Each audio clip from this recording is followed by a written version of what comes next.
Bom dia, presidente. E nós estamos aqui num dia muito especial, porque se a gente voltar um ano, era um ano de muita alegria, né? Um momento de muita alegria, que foi um ano da vitória, realmente ali, daquele segundo turno. E aí, eu gostaria de voltar um pouquinho atrás, aquele momento, aquele dia, como é que foi, o que vem à tua cabeça quando você lembra desse ano? Veja, o que vem na minha cabeça é que nós tivemos o ano possivelmente de maior quantidade de mentiras contadas no Brasil desde que o Brasil foi descoberto. Acho que nunca se mentiu tanto, porque o nosso adversário, ele contava mentira por segundo. Ele fazia questão de acordar mentindo e deitar mentindo. Ele fazia questão de inventar coisas para contar para o povo. Ele fazia questão de inventar remédio para quem estava doente com o Covid. Ele fazia questão de inventar mentiras sobre economia, ou seja, fazia parte do DNA dele a quantidade de mentiras que era contado por dia na sociedade, com a máquina de fazer mentira que até então a gente não tinha conhecimento. Então, a nossa vitória foi uma vitória, eu diria, tão maiúscula, que ele ficou nocauteado, ele ficou dentro de casa um mês, porque não sabia o que fazer, porque a quantidade de dinheiro que eles jogaram durante o processo eleitoral, a quantidade de utilização da máquina pública para tentar evitar de perder as eleições, foi de tamanha magnitude que quando ele perdeu, ele entrou em parafuso. Ele se trancou dentro de casa, ficou chorando, lamentava, tem gente que disse que tem dia que ele falava, tem dia que ele não falava, e na verdade ele estava preparando um golpe. E estava preparando um golpe que era para ser no dia da minha diplomação. Como eu mudei a diplomação do dia 18 para o dia 12, eles foram pegos de surpresa. Mesmo assim, no dia 12, quando eu fui diplomado, fizeram aquele carnaval, enfrentaram a Polícia Federal, tocaram fogo em ônibus, aqui no centro de Brasília, com a proteção da polícia. Sim. Eu estava no hotel, eu estava vendo tudo o que estava acontecendo. Então foi um ano glorioso para a democracia brasileira, porque o povo que pensa na verdade, o povo que quer construir um Brasil saudável, um Brasil humanitário, um Brasil que as pessoas vivam felizes, que construam, sabe, a sua família com a maior delicadeza, com o maior respeito, esse povo venceu as eleições. Tá? Então, depois de vencer as eleições, nós fomos fazer a transição.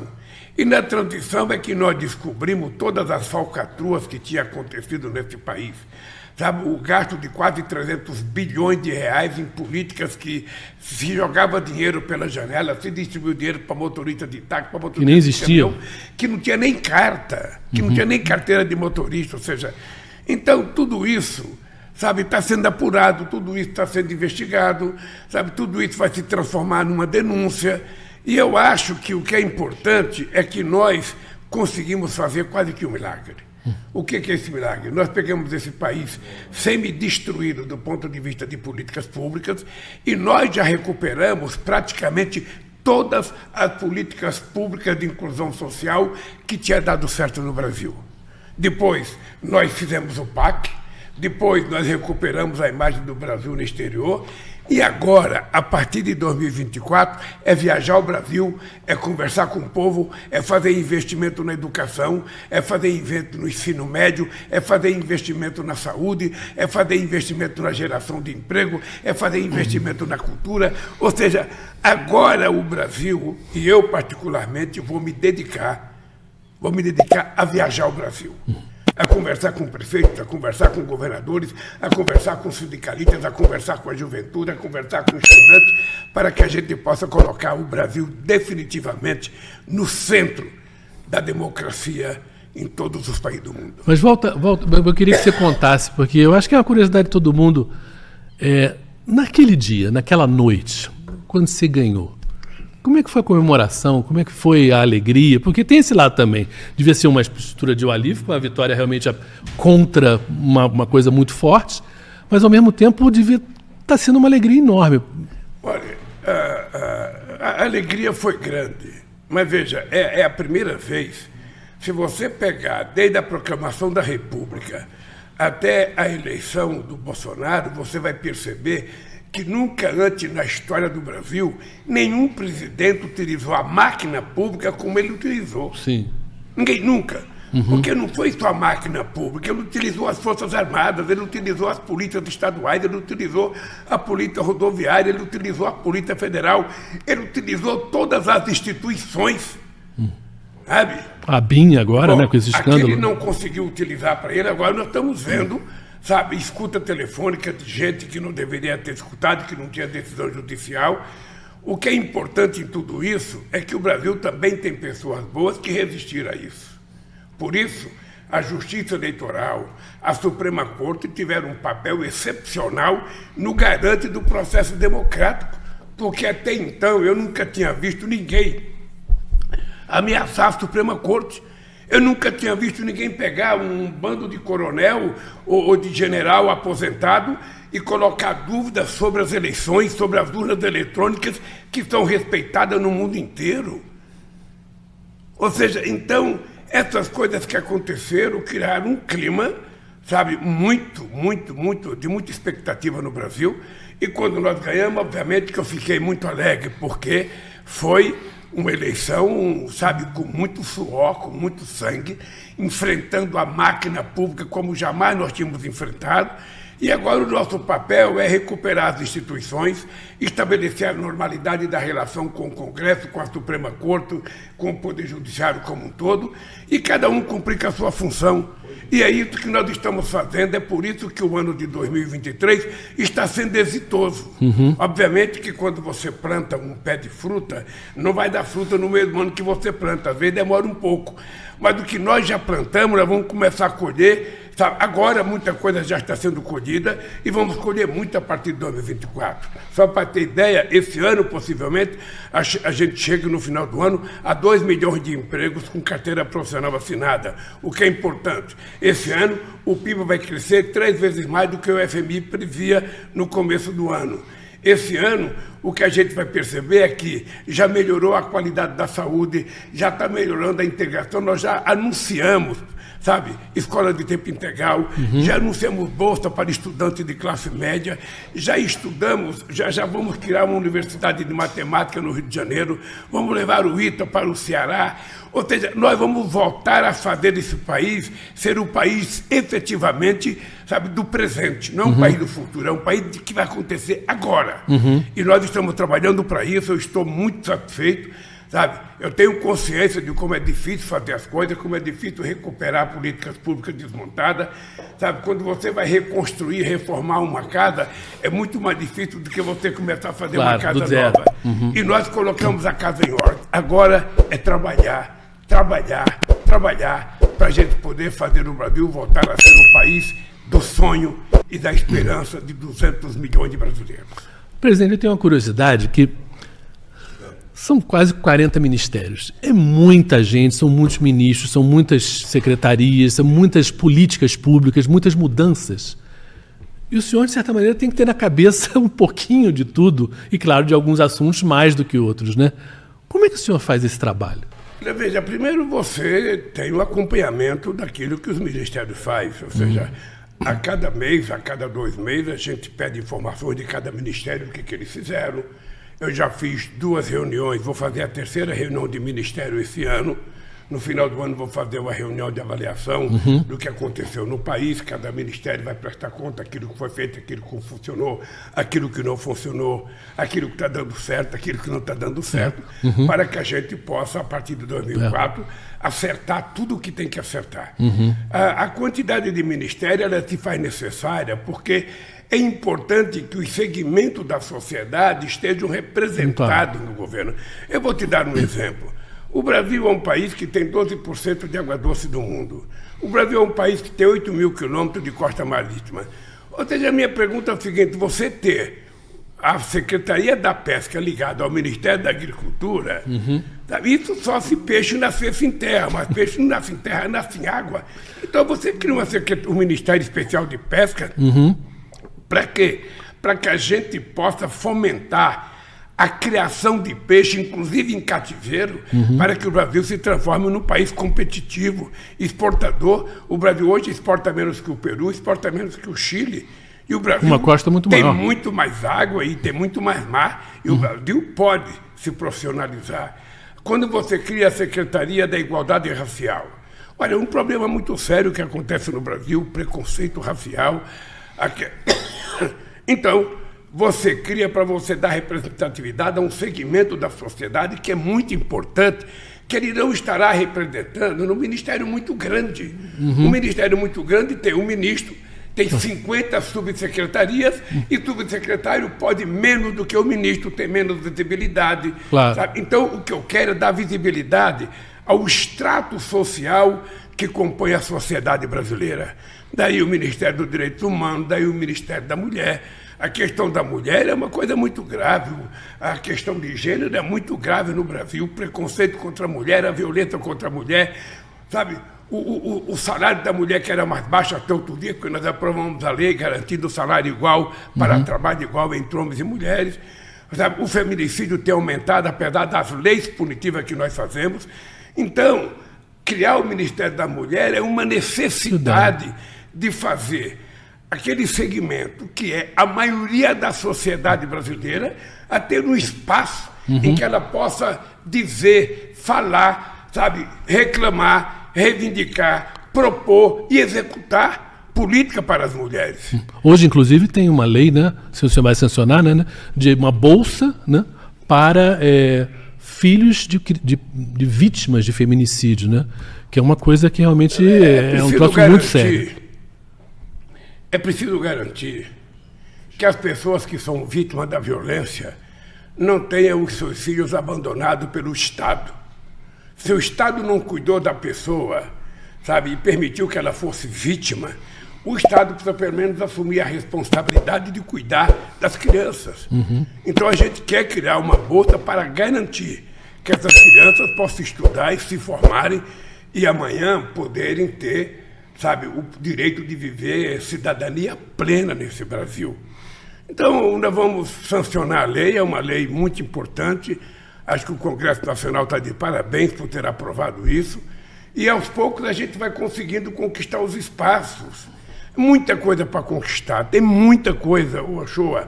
O problema é que o Brasil foi abandonado durante muito tempo. Então, quando você vai na periferia, é que você nota o abandono das pessoas. Quando você vai no campo, é que você nota o abandono das pessoas.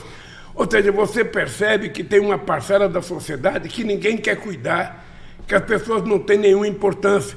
Eu agora estou preocupado não apenas com as crianças, mas eu estou preocupado com as pessoas de terceira idade, com as pessoas mais velhas, que muitas vezes são abandonadas, que muitas vezes têm algum problema de doença mental e que ficam na rua. E o Estado precisa criar uma política para cuidar dessa gente.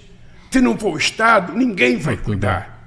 Então, essas são minhas preocupações, e eu tenho 3 anos e 2 meses de mandato e vou tentar criar todas as políticas que puder cuidar, sabe, de cada um dos brasileiros, seja criança, seja adulto, seja pessoa de meia idade ou seja pessoa mais idosa. O Estado brasileiro tem que cuidar disso. E cuidar, sabe, gerando oportunidade das pessoas ter acesso a centros de reabilitação, as pessoas precisam ter acesso a muita cultura, porque as pessoas precisam, sabe, crescer, aprender, divertir. Dar vida às pessoas. Por isso que eu estou feliz com o trabalho no Ministério da Cultura, com a Lei Paulo Gustavo, com a Lei Aldir Blanc, ou seja, dinheiro que a gente jamais imaginava ter, foi aprovado no Senado e na Câmara. Então agora você está fazendo com que as prefeituras possam participar ativamente da cultura, os estados possam participar e a União participar. Nós vamos ter a primeira conferência de cultura o ano que vem, e durante a campanha eu propunha que a gente deveria ter comitês culturais em cada capital, e nós vamos ter que ter comitês culturais, porque a cultura é uma das formas mais extraordinárias de você envolver a sociedade brasileira, envolver a juventude, a ser criativa e a propor coisa nova para esse país. Por isso as coisas vão acontecer. Eu sei que, sabe, a fake news continua, a máquina de contar mentira continua, ela está em andamento. Eu, graças a Deus, a gente debelou, sabe, o golpe de 2008, do dia 8 de janeiro, a gente debelou esse golpe do dia 8 de janeiro, as pessoas estão sendo condenadas e cada um que tiver culpa vai ser condenado, porque as pessoas precisam aprender a viver democraticamente. Eu digo sempre e repito todo dia, ninguém é obrigado a gostar de ninguém. O que nós somos obrigados é a respeitar as pessoas como elas são e cada um respeitar o direito dos outros. Esta sociedade que nós queremos criar para o Brasil. E por isso nós vamos fortalecer o processo democrático, vamos fortalecer a nossa relação com o Poder Judiciário, a nossa relação com o Poder Legislativo, a nossa relação com a sociedade organizada, porque aí sim a gente vai estar consolidando a democracia. Voltando na cultura, queria que você falasse um pouquinho da tua vida. De música, de cinema, de televisão, de teatro. O que você começou gostando? O que foram as primeiras coisas que, para você, foram te despertando interesse nisso, né, nessa área? Olha, eu acho que como todo brasileiro, a gente nasce... Futebol, claro, e cultura também. Gostando da música brasileira. Eu sou da terra do forró. Então, desde pequeno, a gente estava habituado a ouvir Luiz Gonzaga, sabe, e outros cantores famosos do Nordeste. Depois você vem para São Paulo, você tem acesso à chamada música raiz, a música caipira, sabe, que era representada em São Paulo muito mais por Tonico e Tinoco. Sim. Depois você tem, sabe, a música popular brasileira representada pelos cantores extraordinários como Chico, Gil, Caetano, Gal Costa, Bethânia, Elis Regina e tantos outros, Martinho da Vila, que são figuras extraordinárias, de Djavan. Então, aí você passa a gostar um pouco de tudo. Você passa a gostar um pouco de tudo. Eu gostava muito de carnaval, eu frequentava carnaval. Lamentavelmente, depois da vida política, eu fiquei um pouco proibido disso. Eu gosto muito de futebol.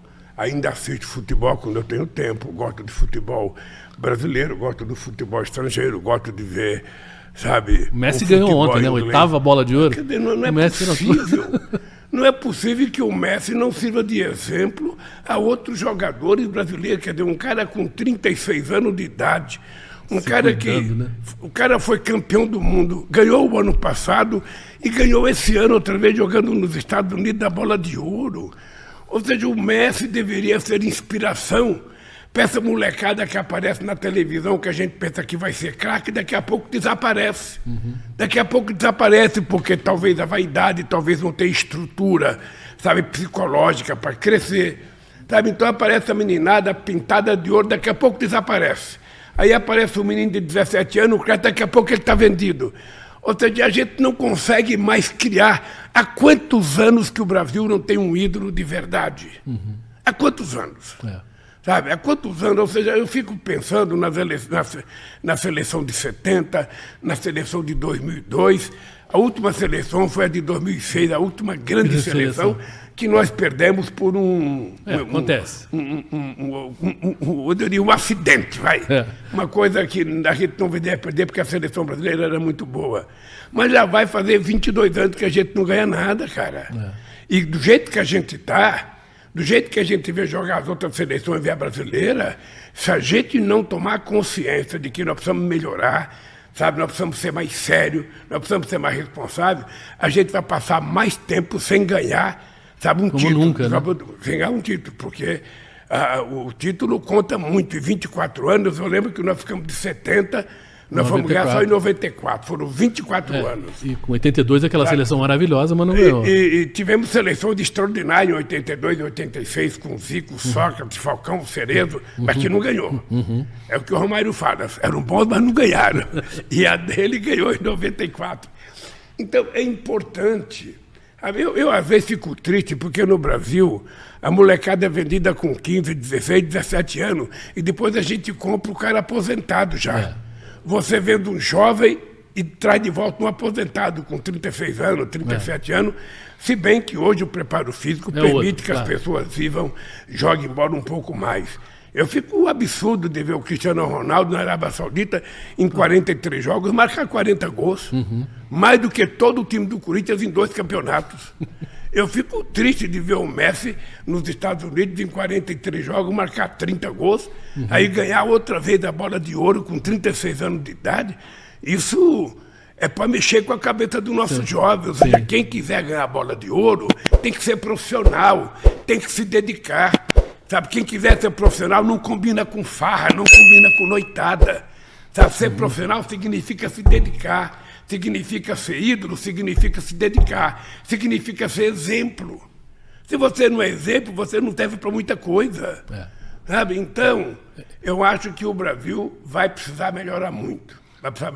Eu agora que fiz a operação do quadríceps, eu se der vou voltar a jogar bola. Se o Diniz estiver com bom humor, o Diniz pode até me convocar. Não, o teu fisioterapeuta me falou até que uma das tuas fisioterapias é dar uns chutinhos na bola, né? Para o apoio de uma perna e também para o movimento, né?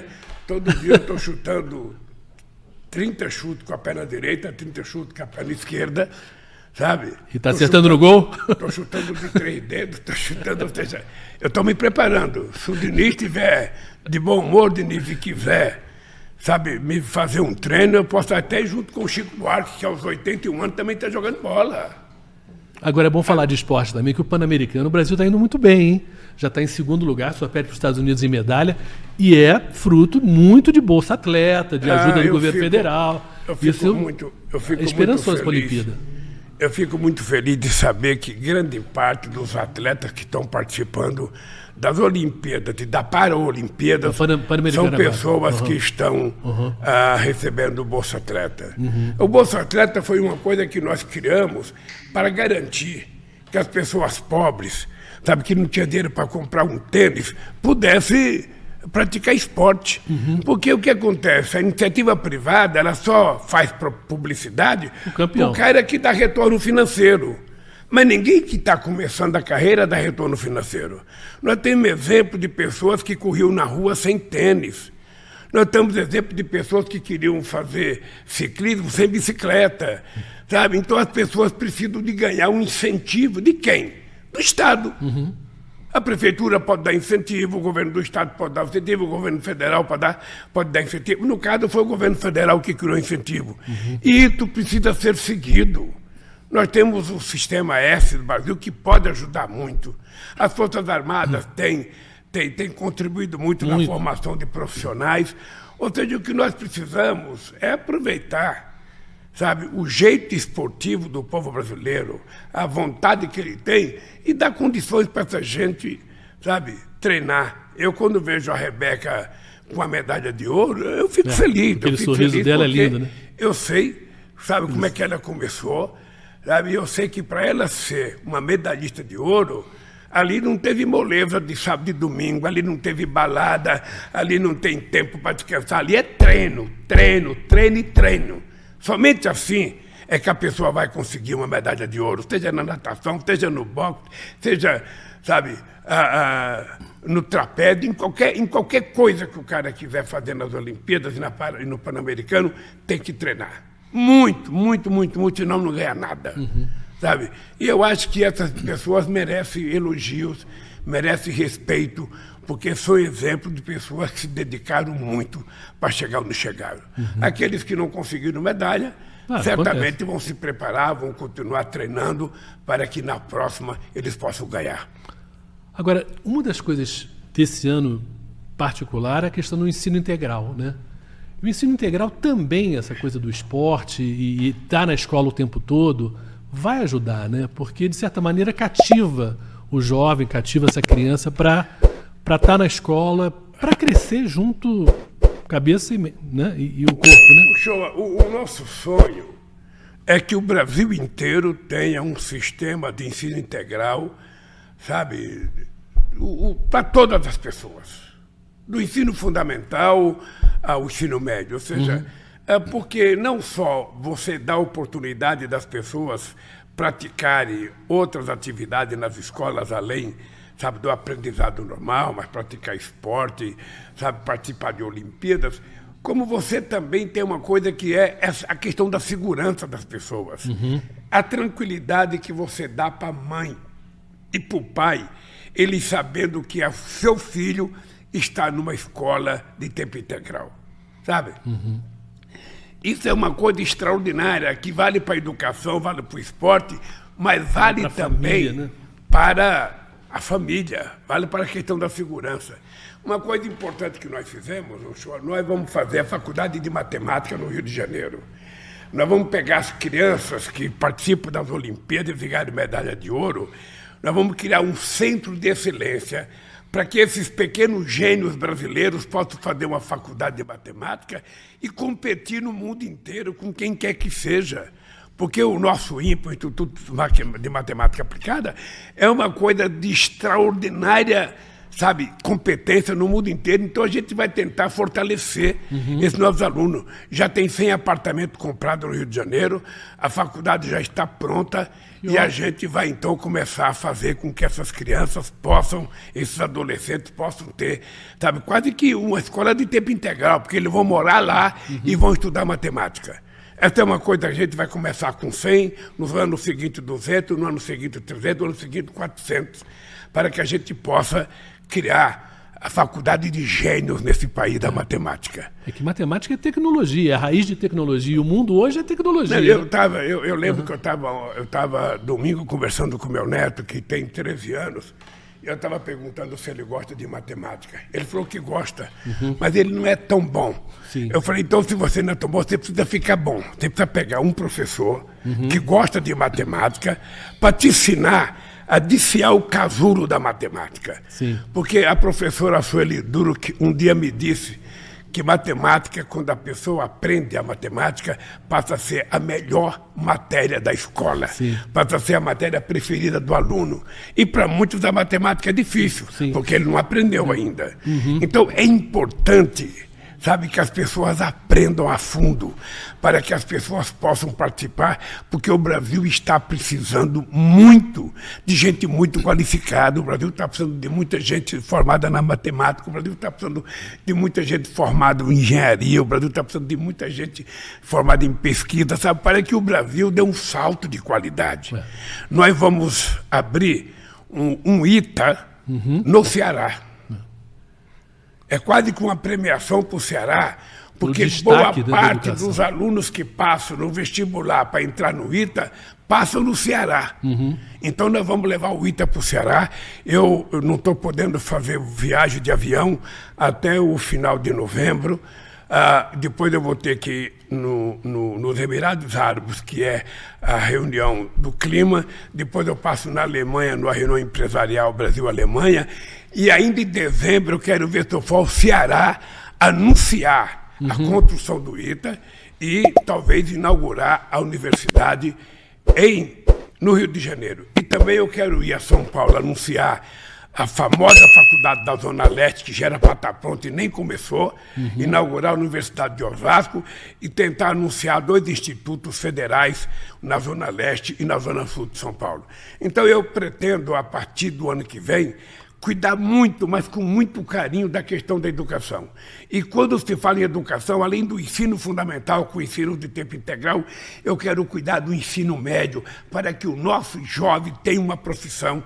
E daí, a novidade é que nós vamos propor uma bolsa para que a gente evite a evasão escolar. Sim, que é um problema sério. Porque tem muita gente desistindo da escola e a gente não quer que as pessoas desistam da escola. A gente quer fomentar que o jovem continue na escola, que se forme, que aprenda uma profissão para ele poder cuidar da vida dele. Eu digo sempre que quando a gente tem uma profissão, a gente é mais cidadão do que se a gente não tiver uma profissão. Eu sei o que é procurar emprego com profissão e sei o que é procurar emprego sem profissão.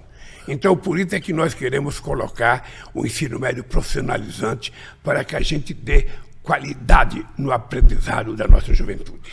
Essa aposta muito na tua em educação também é porque é claro que o agronegócio é maravilhoso, etc, tal, vender soja, mas a gente precisa voltar a se industrializar, né? A gente precisa voltar a entrar também no jogo da tecnologia, não simplesmente comprando do exterior, mas fazendo as nossas coisas aqui. Então, mas deixa eu te falar uma coisa, Uchoa, para a gente não cometer um erro. Quando a gente fala no agronegócio, muitas vezes as pessoas tratam com certo desdém.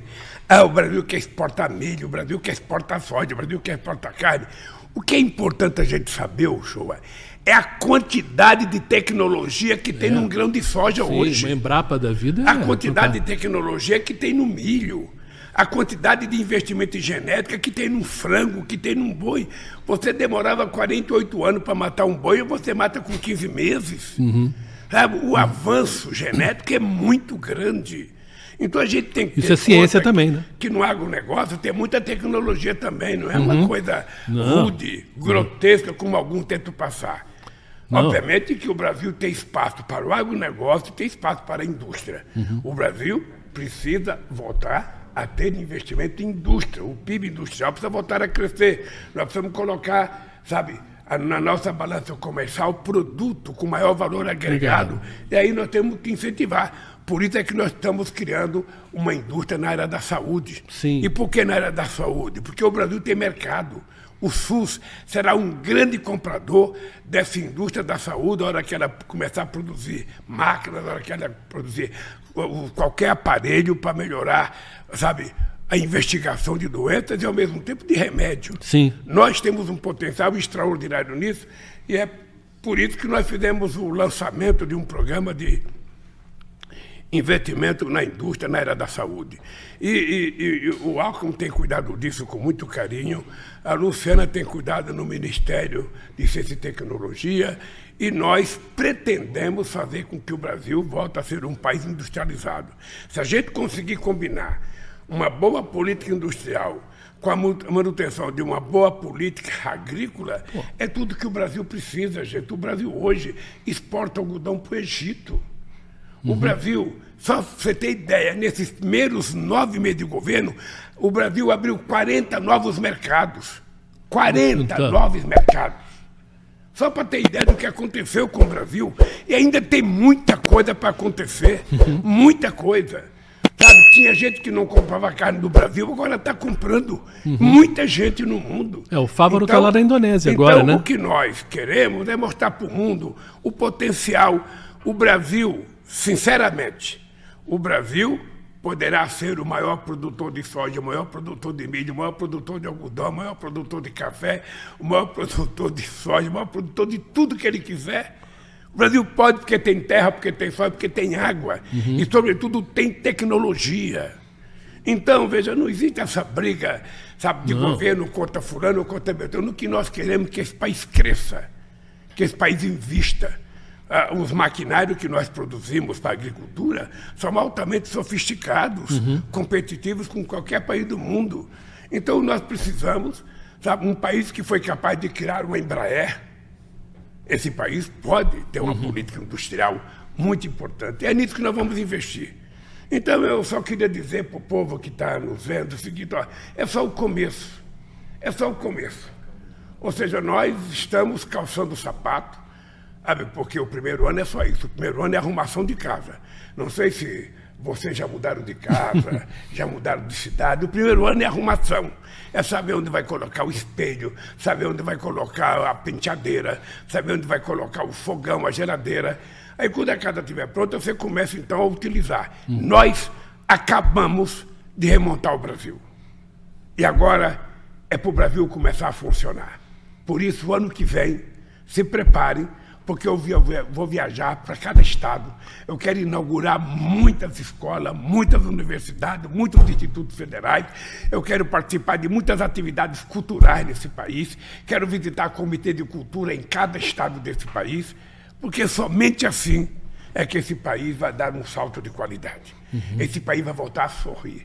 Esse país vai desprezar as mentiras, desprezar a fake news, desprezar aqueles que transmitem ódio todo santo dia, que vomita ódio e que arrota ódio, sabe?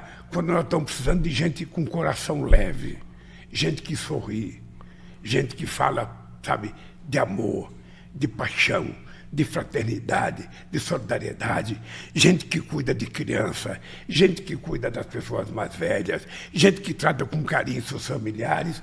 Por exemplo, nós estamos chegando ao final do ano. Tem muita gente que deixou de conversar entre famílias por conta das eleições. E eu queria fazer um apelo para vocês, que votou em mim, que não votou em mim. Isso é ignorância. A gente não pode brigar com o filho, com o pai, com o irmão, por causa de política. A gente tem que aproveitar essa época do final do ano, se abraçar, se beijar, sabe? E deixar a política para discutir fora de casa.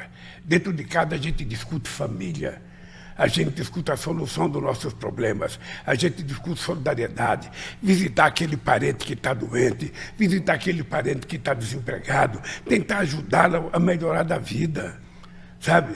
É isso que a gente tem que fazer para esse país ser melhor. E é isso que o governo vai se dedicar, sabe? Nós vamos cuidar das pessoas. Se você está assistindo e você fala, eu não gosto desse Lula, não tem problema, eu gosto de você assim mesmo. Porque sabe o que acontece? Quando dois não quer, quando um não quer, dois não brigam. Então, o meu papel enquanto governo não é brigar com ninguém, não é ficar falando mal de ninguém. O meu papel é cuidar desse país. E eu vou cuidar, que é uma coisa que eu aprendi a fazer. E vou fazer com muito carinho, com muito cuidado. A economia vai dar certo, os empregos vão acontecer, o salário vai subir, as pessoas serão melhor tratadas pelo governo, a saúde vai melhorar, o salário vai melhorar. É esse país que você deseja. E é esse país que eu quero ajudar a construir junto com vocês. Sozinho, eu sou apenas um. Mas se a gente estiver junto, a gente faz uma revolução nesse país para melhorar a vida de todo mundo. Por isso, eu conto com vocês. Por isso, eu vou continuar falando com vocês toda terça-feira. Não sei se só terça-feira, talvez até a gente faça mais programas, que a gente possa conversar mais. Mas eu só quero que vocês saibam o seguinte. Vocês estão na minha agenda em primeiro lugar. Vocês estão em segundo lugar. Vocês estão em terceiro, porque é por causa de vocês que eu estou aqui. E é para vocês que eu tenho que trabalhar.